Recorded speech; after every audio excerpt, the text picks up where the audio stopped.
आकाशवाणीचं हे अकोला केंद्र आहे. FM 102.4 मेगाहर्ट्झवर 7:30 झालेले आहेत. प्रसारित करीत आहोत शेतकरी बांधवांसाठी कार्यक्रम किसानवाणी.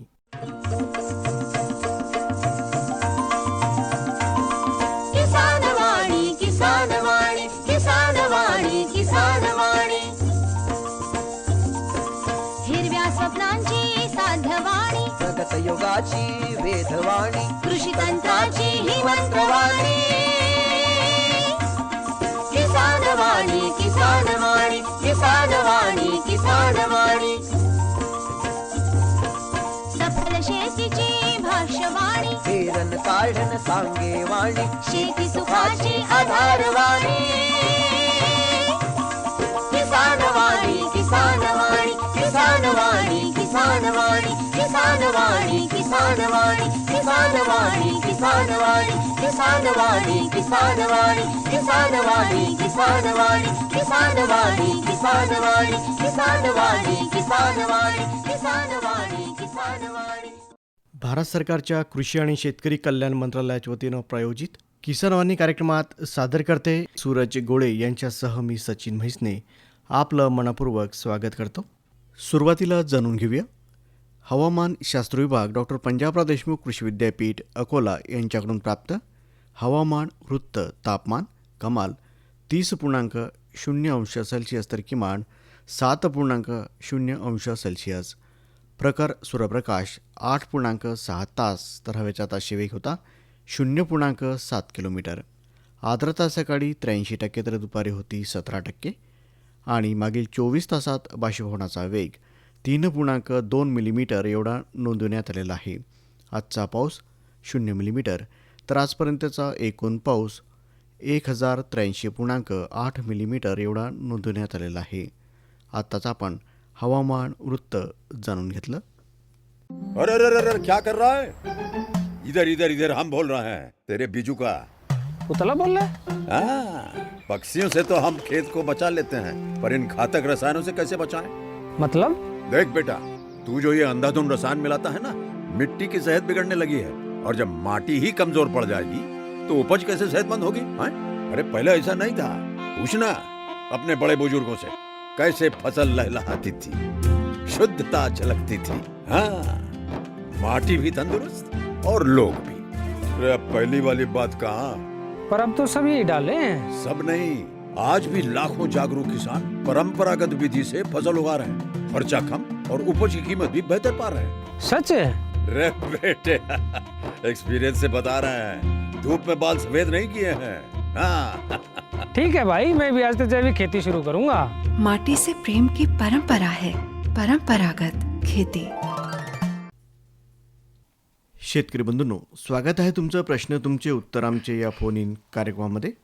आणि याचा विषय आहे हिवाळ्यातील कुक्कुटपालन समस्या आणि उपाय. तुमच्या प्रश्नांना उत्तर देण्यासाठी आमंत्रित तज्ज्ञ आहेत डॉक्टर एम मारवड्डे, सहयोगी प्राध्यापक कुक्कुटपालन शास्त्र विभाग, पशुवैद्यक आणि पशुविज्ञान महाविद्यालय अकोला हे आलेले आहेत. सर नमस्कार. नमस्कार सर. सर, आपण बघतो की शेतकरी आपल्या शेतीसोबत जोड व्यवसाय त्यांना करायचा असतो, तर सर्वप्रथम त्यांच्या मनात जो विचार येतो तो साहजिकच आहे की कुक्कुटपालनाचा विचार येतो. आणि याच्यामध्ये खूप प्रकार आहेत, बॉयलर असेल, गावरान असेल, असे विविध प्रकार याच्यामध्ये पडतात. तर शेतकऱ्यांसाठी उपयुक्त जर का त्यांना या कुक्कुटपालनाचा व्यवसाय करायचा असेल तर त्यांनी तो कोणता करायला पाहिजे? सर, याच्यामध्ये ना भांडवल आपल्याकडे किती आहे यानुसार आपण कॅटेगरी करू शकतो. समजा एखाद्या शेतकऱ्याकडे भांडवलच नाही आहे तर तो गावरान कुक्कुटपालन आरामात करू शकतो. म्हणजे एखाद्या शेतकऱ्याकडे जर 500 रुपये असतील किंवा 1000 रुपये असतील, एवढ्याही पैशामध्ये ते गावरान कुक्कुटपालन ते करू शकतो. आणि एखाद्या शेतकऱ्याकडे थोडं अमाऊंट जास्त आहे, लाख रुपये असतील, 2-3 ते 5 लाखापर्यंत ज्या कॅपॅसिटी आहे, त्यांनी ब्रॉयलर फार्मिंग करावं. आणि ज्या शेतकऱ्याकडे त्याहीपेक्षा थोडे जास्त पैसे आहेत, जसे की 20 ते 25 लाख रुपये किंवा ते गुंतवणूक करू शकतात 25-50 लाखापर्यंत, तर त्यांनी अंडी देणाऱ्या कोंबड्यांचं व्यवस्थापन करावं. आणि ह्या तीनही प्रकरणामध्ये शेतकऱ्यांना फायदा नक्कीच आहे. कारण डिमांड जी आहे मांसांची आणि अंड्यांची हे दिवसेंदिवस वाढत आहे. आणि आणि एक रोगप्रतिकार शक्ती यासाठी आपण अंडी सेवन करतो आहोत. वैद्यक सुद्धा जे आहेत डॉक्टर्स ते पण आपल्याला सांगतात की ज्यावेळेस तुम्ही आजारी पडता त्यावेळेस तुम्ही अंड्यांचे सेवन करा, दूध प्या, मांस किंवा चिकन खा. तर हे आपलं आरोग्य सुदृढ ठेवण्यासाठी एक चांगलं आहे. त्याच्यामुळे हे नेहमीच परवडणारा हा व्यवसाय आहे. ज्या शेतकऱ्याकडे पैसा कमी आहे त्याने गावरान कुक्कुटपालन करावं, ज्याच्याकडे थोडंफार 5 ते 10 लाख रुपयेपर्यंत त्याने ब्रॉयलर फार्मिंग करावं, आणि ज्याच्याकडे त्याहीपेक्षा जास्त अमाऊंट आहे, भांडवल आहे, त्यांनी अंडी देणाऱ्या कोंबड्यांचे व्यवस्थापन करावं. मग व्यवसाय करताना जेव्हा आपण जे ऋतू आहेत आपले, की उन्हाळा असेल, हिवाळा असेल किंवा पावसाळा असेल, तर प्रत्येक ऋतूमध्ये कुक्कुटपालनामध्ये जे व्यवस्थापन आहे ते खूप वेगवेगळं राहते. आणि सध्या हिवाळा चालू आहे आणि हिवाळ्यामध्ये आपल्या जे थंडीचं प्रमाण जे आहे ते खूप मोठ्या प्रमाणात राहते. आणि साहजिकच आहे की कुठलीही गोष्ट अति झाली म्हणजे त्याचे दुष्परिणाम आपल्याला दिसू लागतात. थंडीचं वातावरण आहे, तर या थंडीचा नेमका काय परिणाम आपल्या या कुक्कुटपालनावर होतो? सर, आतापर्यंत एक रिपोर्ट झाला आहे रेकॉर्ड की जर जास्त थंडी पडली म्हणजे 10 डिग्रीपेक्षा कमी जर थंडी झाली तर उन्हाळ्यापेक्षा जास्त याची मृत्यू झालेली आहे. म्हणजे जवळजवळ मी 30% 30 ते 35% मृत्यू झाल्याचे आपल्याकडे रिपोर्ट्स आहेत. आणि तेच उन्हाळ्याच्या बाबतीत जर म्हटलं तर आपल्या अकोल्यामध्ये 25% पर्यंत त्याची मृत्यू झालेली आहे. म्हणजे उन्हाळ्यापेक्षा जास्त घातक हा हिवाळ्यात आहे, यावरून असे लक्षात येतं. तर ही काय होतं की थंडीमुळे निमोनिया होण्याचे चान्सेस असतात. जरी जिथे आपण पक्षी पाळतो त्या पक्षाच्या घरामध्ये थंडीचं प्रमाण वाढलं म्हणजे आर्द्रता वाढली आणि त्यामुळे हे निमोनिया होतं, ब्रुडर निमोनिया होतो. त्याच्यानंतर जलोदर नावाचं एक मेटाबॉलिक डिसीज आहे, म्हणजे ज्याचं चयापचय क्रिया बरोबर नाही झाली तर ते होतं आणि हे थंडीमुळे होतं. त्यानंतर की अमोनियाची लेवल घरामध्ये खूप वाढते. काय होतं की आपण ज्यावेळेस पडदे बंद करतो थंडीच्या बचावासाठी, तर रात्रभर आणि दिवसभर ज्यावेळेस पडदे बंद करतो त्यावेळेस ऑक्सिजनचं लेवल घरामध्ये कमी होऊन जातं आणि तिथे CO2 लेवल वाढते घरामध्ये, कोंबड्यांच्या घरामध्ये आर्द्रता पण वाढते. सर, आधी आपण एक फोन घेऊ. आकाशवाणी अकोला आणि कार्यक्रम आहे प्रश्न तुमचे उत्तर आमचे, हा फोन इन कार्यक्रम आहे. तर तुमचं नाव सांगा आधी आम्हाला. मुरलीधर श्रीराम कोण सर, वरोडी. तर आजचा आपल्या फोन इन कार्यक्रमाचा विषय आहे हिवाळ्यातील कुक्कुटपालन समस्या आणि उपाय. हाच आपल्या फोन इन कार्यक्रमाचा विषय आहे. तर या संदर्भात तुमचा कोणता प्रश्न आहे तो विचारा. कुक्कुटपालनाबद्दल माहिती पाहिजे. हो, पण कुठली पाहिजे? म्हणजे तुम्हाला सध्या तुमचं कुक्कुटपालन चालू आहे का, तुम्हाला नवीन टाकायचं आहे का, किंवा तुम्हाला पिल्लं विकत घ्यायची आहेत का? कोणता प्रश्न आहे तुमचा तो विचारा. जे आहे म्हणजे पिलं विकत घेऊन कुक्कुटपालन टाकायचं आहे. त्याची जात कोण्या जातीच्या घ्यायच्या, काय घ्यायच्या, पिलं घ्यायची की मोठ्या कोंबड्या घ्यायच्या? नमस्कार. आपल्याला जे कुक्कुटपालन करायचं आहे तर याच्यामध्ये 2-3 प्रकार असतात. एक गावरान कुक्कुटपालन, ब्रॉयलर कुक्कुटपालन आणि अंडे देणारं कुक्कुटपालन. तर या तीनही पद्धतीमध्ये आपण लहान पिल्ले घेऊन त्या पिल्लांचं संगोपन करून मोठे करून आपण ते विकतो. हा, तर तुम्हाला गावरान करायचं आहे की ब्रॉयलर फार्मिंग करायचं आहे की अंडी देणाऱ्या कोंबड्यांचं करायचं आहे? गावरानला मार्केट जरा चांगली. हां, तर गावरान कुक्कुटपालन करायचं असेल तर तुम्ही आजकाल जे गव्हर्नमेंट हॅचरीज आहेत, गव्हर्नमेंट अंडी उबवणी केंद्र, जसं की अमरावती, त्याच्यानंतर नागपूर, तर या ठिकाणी आपल्याला गावरान पक्ष्यांची पिल्ले मिळतात. गावरान पिलं भेटेल का मला? गावरान पिलं? हो, गावरान पिल्ले मिळतात ना. गावरान पिल्ले मिळतील तुम्हाला. कुठे? आपल्या विद्यापीठात नाही, आपल्याला government hatchery Amravati, government hatchery Nagpur. आपल्या अकोला नाही? अकोल्यात नाही मिळणार आपल्याला. जर तुम्हाला हवे असतील तर आम्ही मागून देऊ शकतो कॉलेज थ्रू, की 5-6 शेतकरी एकत्र यायचं आणि त्या सर्वांची ऑर्डर घेऊन आपण त्या आपल्या गावामध्ये ते पोच करू शकतो आम्ही. बरं, धन्यवाद सर माहिती दिल्याबद्दल. धन्यवाद. स्वागत आहे तुमचं प्रश्न तुमचे उत्तर आमचे या फोन इन कार्यक्रमामध्ये. आधी नाव सांगा आधी तुमचं. सुनील जवंजाळ, सुनील जवंजाळ, म्हैसपूर मुक्काम पोस्ट, म्हैसपूर तालुका, जिल्हा अकोला. अकोला. हां. तर आजचा आपल्या फोन इन कार्यक्रमाचा जो विषय आहे तो आहे हिवाळ्यातील कुक्कुटपालन समस्या आणि उपाय. हा आजचा आपला फोन इन कार्यक्रम आहे. तर या संदर्भात तुमचा कोणता प्रश्न आहे तो विचारा आता. आपल्याला सर नवीन कुक्कुटपालन चालू करायचं आहे, तर कसं करावं लागेल? अच्छा, म्हणजे तुम्हाला कुक्कुटपालन म्हणजे नवीन व्यवसाय सध्या चालू करायचा आहे. हां, तर या संदर्भात तुम्हाला काय करता येईल या संदर्भात तुम्हाला सर्व माहिती पाहिजे. बरोबर. अच्छा, तर तुमच्याशी आता सर बोलतायत. नमस्कार जवंजाळ साहेब. नमस्कार. हां, तर तुम्हाला जर नवीन कुक्कुटपालन सुरू करायचं असेल हो. तर याच्यामध्ये 3 प्रकार आहेत कुक्कुटपालनाचे. एक आहे ब्रॉयलर फार्मिंग, जे मांसासाठी उत्पन्न करतो आपण. दुसरं आहे अंडी उत्पादनासाठी, कमर्शियल अंडी उत्पादन. आणि तिसरं आहे आपलं गावरान कुक्कुटपालन. तर यामध्ये तुम्हाला कुठला कुक्कुटपालन करायचं आहे? गावरान चांगलं राहील का सर? गावरान चांगलं आहे, पण छोट्या प्रमाणामध्ये ते खूप चांगलं आहे. जर तुम्हाला मोठ्या प्रमाणात करायचं असेल तर त्याचं मार्केट शोधावं लागेल. म्हणजे कसं की 15 रुपयाचं अंडं किंवा 100% गावरान म्हटलं तर 600, 700, 800 रुपये किलोनं त्याचं चिकन जातं. तर छोट्या प्रमाणात जर असलं तर गावातल्या गावामध्ये आपण विकू शकतो, 15 रुपयानं अंडं जातं. पण समजा जर तुमच्याकडे 500 पक्षी असले किंवा त्यापेक्षा जास्त पक्षी असले तर एवढी मोठी जी अंडी आहेत तर हा कधी कधी एक समस्या होऊ शकतो आहे. जर तुम्हाला जर गावातल्या गावात 50 ते 100 अंडी तुम्ही विकू शकता, म्हणजे जर तुमच्याकडे 100 ते 150 पक्षी असले तर चांगलं आहे. पण त्यापेक्षा जास्त जर तुम्हाला पाळायचं असतील तर तुम्हाला मार्केट थोडंसं शोधावं लागेल किंवा आजूबाजूच्या गावामध्ये, तालुक्यामध्ये किंवा जिल्ह्याच्या ठिकाणी जाऊन तुम्हाला ते मार्केटिंग करावं लागेल, तेव्हा तुम्हाला परवडणार. 100 पक्ष एकत्र करायचं आपल्याला. हां, चालते ना, तेवढं चालते, काही हरकत नाही. तेवढं तुम्ही आजूबाजूला गावामध्ये विकू शकता. तर त्यासाठी तुम्ही काय करा की जमलं जर शक्य असेल तर अकोल्यामध्ये पंजाबराव कृषी विद्यापीठासमोर गेट नंबर 9ला एक महाराष्ट्र पशु मत्स्य विज्ञान विद्यापीठाचं महाविद्यालय आहे. तर त्या महाविद्यालयामध्ये नेहमी ट्रेनिंग होत असतात, प्रशिक्षण होत असतात कुक्कुटपालनाच्या. तर यामध्ये तुम्हाला सविस्तर माहिती अगदी छोट्यापासून तर मोठं फार्म इथपर्यंत तुम्हाला ते माहिती दिल्या जातं. तरी पण आता 100 पक्षी म्हटलं की खूप जास्त काही त्याच्यामुळे तुम्हाला हे लागणार नाही, म्हणजे आपण त्याला काय म्हणतो की भांडवल लागणार नाही. हार्डली एका पक्षामागे तुम्हाला 100-150 रुपये खर्च येईल छोटं पोल्ट्री फार्म सुरू करायला. जर मोठं करायचं असेल तर तो खूप जास्त खर्च येतो. तर तुम्ही थोडंफार माहिती घेऊन आमच्या महाविद्यालयामध्ये या, डिटेल्स त्याची माहिती घ्या, त्या रोगाबद्दलची माहिती, त्याच्या लसीकरणाबद्दलची माहिती, ही सर्व माहिती घेतल्यानंतर तुम्हाला लहान पिल्ले गव्हर्नमेंट हॅचरी अमरावती किंवा नागपूर इथून तुम्हाला छोटी पिल्ले आणावं लागतील आणि त्यांचं संगोपन करावं लागेल. आणि 5 ते 6 महिन्यानंतर लहान पिल्ला मोठी कोंबडी होणार. मोठी कोंबडी झाली की ती अंडी द्यायला सुरुवात करते आणि ती अंडी तुम्ही विकू शकता. हा झाला एक. तेच तुम्ही मांसासाठी पण करू शकता. 3 महिन्यापर्यंत त्याचं 1 किलोपर्यंत वजन येतो, 3 ते 4 महिन्यापर्यंत, आणि तिथे मांसासाठी पण तुम्ही विकू शकता. अशा पद्धतीनं गावरान कुक्कुटपालनाला जर तुमची संख्या कमी असेल तर जास्त तुम्हाला ट्रेनिंग वगैरे किंवा माहितीसाठी गरज नाही आहे, परंतु बेसिक नॉलेजसाठी पण तुम्हाला महाविद्यालयात येऊन तुम्हाला चर्चा करावं लागेल किंवा नजीकच्या पशुवैद्यकाशी तुम्हाला संपर्क साधावा लागेल. तर याकरिता तुम्हाला जे हे गावरान कुक्कुटपालन आहे तर रात्रीच्या वेळेस तुम्हाला त्यांना एक घर द्यावं लागेल. तर कमीत कमी एका पक्षाला 2 स्क्वेअर फीट इतकी जागा लागते आणि बाकी मग तुम्हाला ते मोकळं रान पाहिजे, म्हणजे जेणेकरून ते दिवसभर मोकळे बाहेर फिरतील. तिथे त्यांना बाहेरचं खायला मिळणार, जे काही कडधान्य असतील ते वगैरे, किडे मकोडे वगैरे जे असतील ते बाहेर खाणार. आणि संध्याकाळी त्यांना तुम्ही थोडंफार सप्लिमेंटरी फीड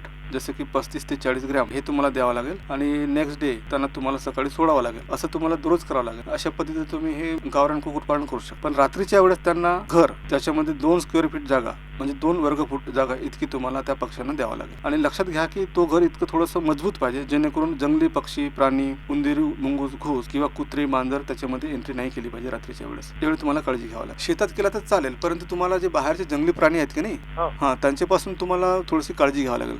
शक्यतो मुंगूस अटॅक जरा घातक असतो. तर तुम्हाला शेतामध्ये बाहेरून तुम्हाला कंपाऊंड करता आलं तर चालेल. आणि तुम्हाला रात्रीच्या वेळेस पण तुम्हाला तिथं कोणीतरी एखादी व्यक्ती ठेवावा लागेल. ठीक आहे, धन्यवाद.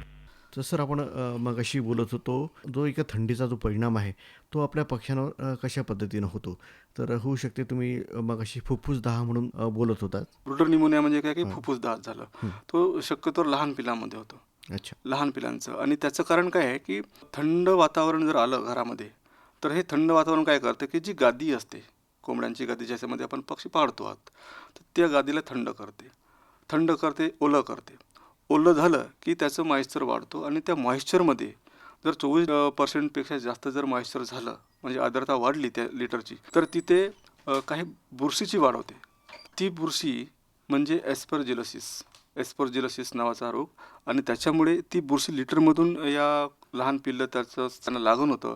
Brooder pneumonia. ब्रुडर म्हणजे काय, तो लहान पिल्लांचं काळ असतो, वाढवण्याचा, त्याला ब्रुडर म्हटलं जातं. म्हणून हा लहान पिल्लांचा हा रोग आहे, ब्रुडर निमोनिया. आणि याच्यामध्ये खूप मोठ्या प्रमाणामध्ये मला मृत्यू होऊ शकतो. मुळातच लहान पिल्लं जी आहेत त्यांच्यामध्ये तापमान टिकवून ठेवण्याची क्षमता नसते, म्हणून आपण त्याला बाहेरून तापमान देत असतो. तसेच त्यांच्यामध्ये रोगप्रतिकारशक्ती पण फार कमी असते. आणि अशा पद्धतीने जर त्यांना लागण जर झाली थंडीमुळे, कारण नसताना सुद्धा थंडीमुळे अशा पद्धतीचे रोग होऊ शकतात. हा लहान पिलांचं झालं. त्यानंतर असं एक आहे की असायटिस, जलोदर जे आहे हे ॲक्च्युली हिवाळ्यामध्ये काय होतं की त्यांना एनर्जीची खूप जास्त गरज असते. त्यांना त्यांचं शरीर तापमान टिकवून ठेवण्याकरिता तर त्यांना ऊर्जेची गरज असते. त्यासाठी ते काय करतात की जास्त प्रमाणामध्ये खाद्य खातात. जास्त प्रमाणात खाद्य खाल्लं की त्याचं मेटाबॉलिझम जो आहे ज्या पद्धतीनं व्हायला पाहिजे ते होत नाही, म्हणजे चयापचय क्रिया. आणि त्याच्यामध्ये एक अडथळा निर्माण होतो आणि तो अडथळा निर्माण झालं, पोटामध्ये पाणी साचलं जातं आणि काही दिवसानंतरच ते पक्षी मृत्युमुखी पडतात. हा आहे जलोदरचा प्रकार. दुसरं असं आहे की खूप जास्त प्रमाणामध्ये आर्द्रता वाढली घराची, तर त्याच्यामध्ये बॅक्टेरियल डेव्हलप होतात, बॅक्टेरियांची ग्रोथ होते.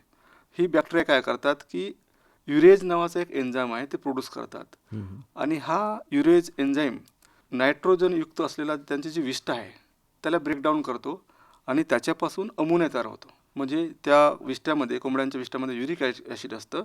त्यांच्या खाद्यामध्ये आपण जास्त प्रमाणात नायट्रोजन देत असतो, प्रोटीन देत असतो आणि ते डायजेस्ट न झाल्यामुळे ते एज इट इज ते युरिक ॲसिडच्या फॉर्ममध्ये ते बाहेर पडतात विष्ट्यामध्ये आणि त्या युरिक ॲसिडला हे ब्रेकडाऊन करतं युरियाज आणि युरियाज ब्रेकडाऊन केल्यामुळे त्याच्यापासून तयार होतो अमोनिया आणि अमोनियाचे जर प्रमाण जास्त वाढलं त्यांच्या नाकात, डोळ्यामध्ये किंवा जिथे ओपनिंग आहे शरीराची तिथं जातं, जळजळ होतं, ते त्यांना अस्वस्थ होतं आणि त्यांच्यापासून जे आपल्याला अंडी उत्पादन मिळालं पाहिजे किंवा मांस उत्पादन मिळालं पाहिजे ते मिळत नाही. आणि जर 15 PPM पेक्षा जास्त प्रमाण वाढलं, 20-25 PPM वगैरे वाढलं, खूप मोठ्या प्रमाणामध्ये एखाद्या वेळेस मृत्यू पण होऊ शकते. आणि अमोनिया, थंड हवा आणि स्ट्रेस याचा जर संगम झालं किंवा ह्युमिडिटी याचा जर संगम झाला तर त्याच्यामध्ये मृत्यू होण्याचे प्रमाण जास्त असतात. थंडीचा विचार करतो तर साहजिकच आहे की त्यांचं जे एक व्यवस्थापन आहे किंवा त्यांचं जे शेड आहे ते कशा पद्धतीचं असायला पाहिजे? सर, शेड तर खरं तर पूर्व पश्चिम दिशेचं त्याचं ओरिएंटेशन पाहिजे, दिशा पाहिजे त्याची. म्हणजे पूर्वेला भिंत, पश्चिमेला भिंत आणि उत्तर आणि दक्षिणेला ओपन, अशा पद्धतीचं आपल्या भारतामध्ये घरं असतात, शेड असतात. हे झालं नॉर्मल. आणि त्याची रुंदी, लांबी जी आहे, रुंदी ही 30 फुटापेक्षा जास्त नको आणि लांबी आपण पक्ष्याच्या संख्येनुसार ठेवू शकतो. आणि ज्यावेळेस हिवाळा येतो त्यावेळेस थंड असतं, आपल्याला थंडीपासून पक्ष्यांचे बचाव करावा लागतो. तर आपण थंड हवेपासून बचाव करण्यासाठी आपण त्याला कर्टन्स हे संध्याकाळच्या वेळेस लावायला पाहिजे. जवळपास 4:30-5 वाजता आपण त्यांना कर्टन्स लावायला पाहिजे, पूर्ण बंद करायला पाहिजे दोन्ही साईडनं, म्हणजे जेणेकरून थंड हवा आतमध्ये नाही गेली पाहिजे. असं जर केलं तर आपण त्याच्या बऱ्यापैकी थंडीपासून बचाव करू शकतो आणि त्यांना जे तापमान लागतं घरामध्ये ते टिकवून ठेवता आलं पाहिजे. त्यासाठी तुम्ही आजकाल काही हीटर्स पण मिळतात, ते पण आपण लावू शकतो किंवा जर ब्रुडिंग पिरियड असेल तर त्यावेळेस तर आपण लावतोच हीटर. परंतु ज्यावेळेस पक्षी मोठे झालेले असतात तर त्यांचं जो तापमान आहे, पक्ष्यांना लागणारा जो आयडियल तापमान आहे तो 18 ते 21 डिग्री सेल्सिअस, फार तर फार 24 किंवा 25 इथपर्यंत. आणि त्याहीपेक्षा जर वाढलं किंवा कमी जर झालं तर अजून त्याचे प्रॉब्लेम्स आहेत. तर हिवाळ्यामध्ये इतकं तापमान मेंटेन ठेवणं खूप गरजेचं आहे, 18 ते 21 डिग्री सेल्सिअस. आणि याकरिता आपल्याला पडदे बांधणे किंवा आतमध्येच उष्णता निर्माण करणे, जेणेकरून हीटर पण आपण लावू शकतो किंवा काही इलेक्ट्रिक्स वापरून, बल्ब्स वगैरे वापरून त्याची हे करू शकतो. साधी काळजी आहे. आणि दुसरं एक आहे की अजून त्यांचं शरीर गरम राहिलं पाहिजे, आतून त्यांच्यामध्ये ऊर्जा निर्माण झाली पाहिजे. तर याकरिता आपण हाय एनर्जी डाईट, म्हणजे ज्याच्यामध्ये ऊर्जा जास्त आहे अशा पद्धतीचं खाद्य आपण त्यांना द्यायचं आहे. म्हणजे काय होईल की तर त्यांची जी ऊर्जा जी आहे ती मेंटेन राहायला जाईल. काळामध्ये होतच असतं की खूप जर थंडी जर वाढली तर त्यांच्या शरीराचं तापमान मेंटेन ठेवण्याकरिता हे जास्त पद्धतीनं खाद्य खातात आणि ती सर्व एनर्जी काय करतात, पक्षी मेंटेन ठेवतात. यामुळे काय होतं की खाद्य जास्त खाल्लं जातं आणि FCR जो असते की फूड कन्व्हर्शन रेशो म्हणतो, म्हणजे खाद्याचे मांसात होणारं रूपांतर किंवा खाद्याचे अंड्यामध्ये होणारं रूपांतर हे वाढतं आणि जो शेतकऱ्यांना नफा मिळाला पाहिजे तो मिळत. तर हे आपण टाळू शकतो. हिवाळ्याच्या दिवसात जे आपलं त्यांचं जे खाद्य आहे त्याकडे तर लक्ष त्यांनी दिलं पाहिजेच, परंतु सर एक महत्त्वाचा याच्यामध्ये मुद्दा येतो तो म्हणजे लसीकरणाचा. तर लसीकरण जे आहे ते आपल्या या जे कुक्कुटपालन करणारे जे शेतकरी आहेत त्यांनी कशा पद्धतीनं ते करायला पाहिजे? लसीकरण मुख्यतः आपल्या भारतामध्ये किंवा आपल्या विदर्भामध्ये सुद्धा राणीखेत नावाचा खूप डेंजर रोग आहे, मानमोडी येतो आपल्याकडे. जास्त येतो आहे आणि त्याच्यामध्ये मृत्युमुखी पडतात. तर याचं आपण वेळापत्रकानुसार जर लसीकरण केलं तर आपण ते आळा घालू शकतो. पहिले 5 ते 7 दिवसामध्ये आपण त्याला द्यायचं आहे लसीकरण, लासोटायफन. त्यानंतर त्याच्या वयाच्या 28 ते 30 दिवसामध्ये द्यायचं आहे आपल्याला बूस्टर डोज लासोटायफनचा. त्यानंतर वयाच्या 58 ते 60 दिवसामध्ये हे आपल्याला द्यायचं R2B नावाची लस आहे, ती द्यायची आहे त्याच्या मांसातनं किंवा कातडीमधनं. त्यानंतर 6 महिन्यानंतर आपल्याला द्यायचं आहे. तर अशा पद्धतीने आपण 4 ते 5 लसीकरण आपण राणीखेतचं करू शकतो. असा एक रोग आहे की थंडीमध्ये तो जास्त येतो, तो आहे आपला फाऊल पॉक्स, म्हणजे देवी रोग. देवी हे ना मॅक्झिमम हिवाळ्यामध्ये येत असतं. त्याच्या वयाच्या 45 दिवसामध्ये आपण तो लसीकरण करायला पाहिजे. आणि सर्वात जास्त देवी हा गावरान कोंबड्यामध्ये दिसतो आहे, कारण ते लसीकरण केलं जात नाही. लसीकरण न केल्यामुळे आपल्या विदर्भामध्ये किंवा गावरान पक्ष्यांना त्याच्या मोठ्या प्रमाणामध्ये प्रादुर्भाव आहे. तर वयाच्या 45 दिवशी आपल्याला करायचं आहे, वयाच्या 14 ते 16व्या हप्त्यामध्ये करायचे आहे. तर अशा पद्धतीने आपल्याला 2 लसीकरण आपल्याला या फाऊल पॉक्सचे किंवा देवी रोगाचे करायचे आहेत. ही झाली आपल्या व्हायरस या रोगाबद्दलची माहिती. ज्यांचे पोल्ट्री फार्म असतील ते लसीकरणाकडे लक्ष देतात, परंतु जे एक गावरान कोंबडी म्हणून जे घरी पाळतात किंवा शेतामध्ये ज्यांच्याकडे 40-50 कोंबड्या असतील, तर त्यांच्याकडे लसीकरणाच्या बाबतीत फार एक उदासीनता असते. कारण की त्यांना बुवा गावरान कोंबडी आहे, हिला कशाला लसीकरण पाहिजे अशी आपल्या शेतकऱ्यांची धारणा याच्यामध्ये राहते. तर सर, या व्यतिरिक्तही आपल्या शेतकऱ्यांनी कोणती काळजी आता याच्यामध्ये घ्यायला पाहिजे? थंडीमध्ये हे लसीकरण तर करायलाच पाहिजे, हे खूप गरजेचं आहे. त्यानंतर खाद्य, हाय एनर्जी डाईट, म्हणजे जास्त प्रमाणामध्ये खाद्य त्याच्यामध्ये राहायला खाद्य, पाहिजे. पाणी असेल समजा तर पाणी गरम द्यायला पाहिजे. पाणी जे आहे ना खूप थंड नको. पाणी म्हणजे जवळपास 10 डिग्री सेल्सिअस पेक्षा खाली जर गेलं पाण्याचं तापमान तर ते पित नाही.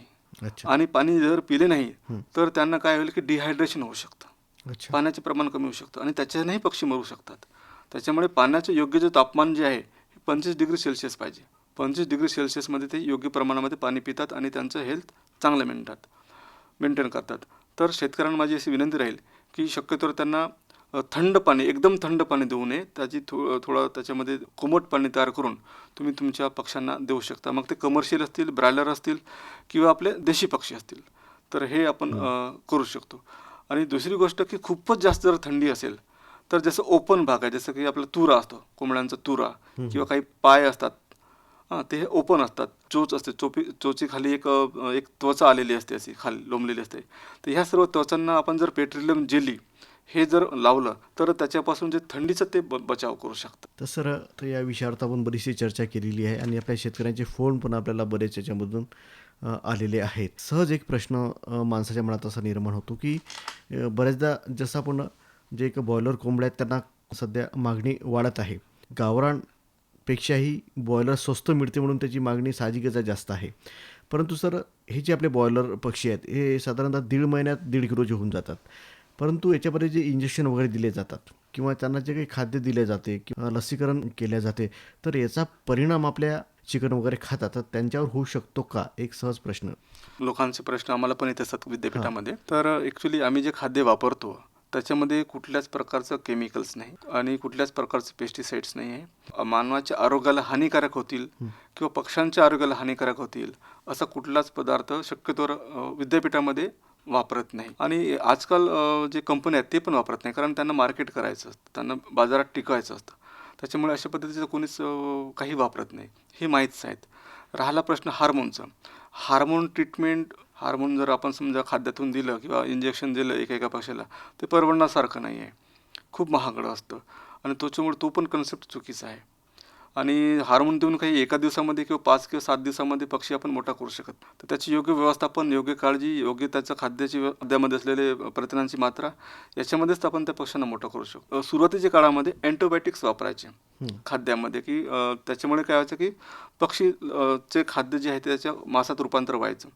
तर अँटीबायोटिक्समुळे मधात थोडाफार प्रॉब्लेम आले होते, परंतु आता गव्हर्नमेंटनं ते सर्व बंद केलेले आहेत. कुठलीच कंपनी किंवा इव्हन विद्यापीठ तर नाहीच त्या खाद्यामध्ये अँटीबायोटिक घालतात. आणि आता अँटीबायोटिक मुक्त खाद्य आम्ही आता पक्ष्यांना देतो आहोत. पुऱ्या भारतामध्ये ते चाललेलं आहे. त्याच्यामुळे कुठल्याच प्रकारचं जे काही रेसिड्यू म्हणतो, जे मीटमध्ये जाणार, मांसामध्ये जाणार आणि त्याच्या थ्रू आपल्यामध्ये येणार, आता ती काही धोका राहिलेला नाही. तसं काही प्रॅक्टिस होत नाही आता भारतामध्ये. तर आपण विनंती करतो की सर्वांनी ते मांस किंवा अंडी खायला. तर सर, तुम्ही आज इथे आलात आणि हिवाळ्यातील कुक्कुटपालन समस्या आणि उपाय यावर एक जे सखोल मार्गदर्शन आमच्या शेतकऱ्यांना केलं आणि ज्या शेतकऱ्यांचे फोन आलेत त्यांना एक समर्पक उत्तरे आपण आज दिलीत त्याबद्दल आकाशवाणीतर्फे आणि आमच्या शेतकऱ्यांतर्फेही मी आपला आभारी आहे. धन्यवाद. धन्यवाद सर. शेतकरी बंधूंनो, आताच आपण प्रश्न तुमचे उत्तर आमचे हा फोन इन कार्यक्रम ऐकलात आणि आजचा विषय होता हिवाळ्यातील कुक्कुटपालन समस्या आणि उपाय. तुमच्या प्रश्नांना उत्तरे दिलीत डॉक्टर एम मारवड्डे, सहयोगी प्राध्यापक, कुक्कुटपालन शास्त्र विभाग, पशुवैद्यक आणि पशुविज्ञान महाविद्यालय अकोला यांनी. आता वेळ झाली आहे कृषी उत्पन्न बाजार समिती अकोला यांच्याकडून प्राप्त कृषी मालाचे आजचे बाजारभाव जाणून घेण्याची. हे भाव प्रति क्विंटलमध्ये असून कमीत कमी आणि जास्तीत जास्त अशा स्वरूपाचे आहेत.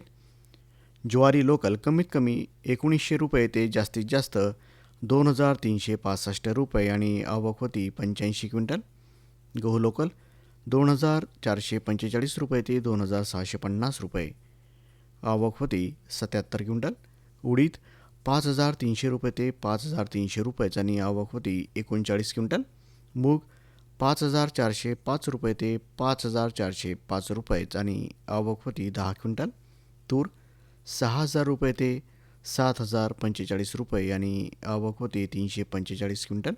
हरभरा 5000 रुपये ते 5155 रुपये आणि आवक होती 178 क्विंटल. हरभरा पांढरा 4000 रुपये ते 4000 रुपयेच आणि आवक होती 32 क्विंटल. तीळ 9300 रुपये ते 9800 रुपये आणि आवक होती 10 क्विंटल. कापूस 7738 रुपये ते 8060 रुपये आणि आवक होती 2885 क्विंटल. सोयाबीन पिवळे कमीत कमी 4000 रुपये ते 4605 रुपये आणि आवक होती 3854 क्विंटल. आताच आपण कृषी मालाचे आजचे बाजारभाव जाणून घेतलेत.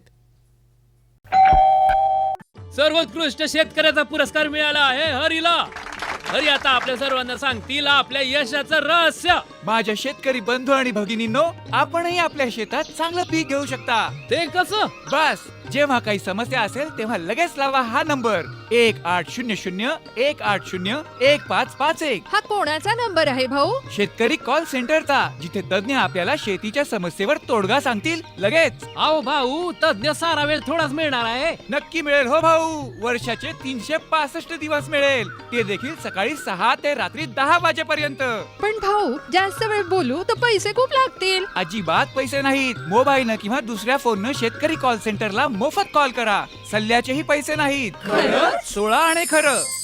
शेतकरी बंधूनो, शेतीच्या समस्यांवर आपल्या भाषेत लगेच उपाय मिळवण्यासाठी भारतात कोणत्याही फोननं राष्ट्रीय हेल्पलाईन नंबर 1800-180-1551 वर मोफत संपर्क साधा. शेतकऱ्यांचा मित्र शेतकरी कॉल सेंटर. शेतकरी बंधूंनो, आजच्या किसानवाणी कार्यक्रमाचे सादरकर्ते होते सूरज गोडे. आता आपण येऊन पोहोचलो आहोत कार्यक्रमाच्या शेवटी. तेव्हा सचिन म्हैसेल यांनी निरोप. नमस्कार. भारत सरकारच्या कृषी आणि शेतकरी कल्याण मंत्रालयाच्या वतीनं प्रायोजित किसानवाणी कार्यक्रम आताच आपण ऐकलात.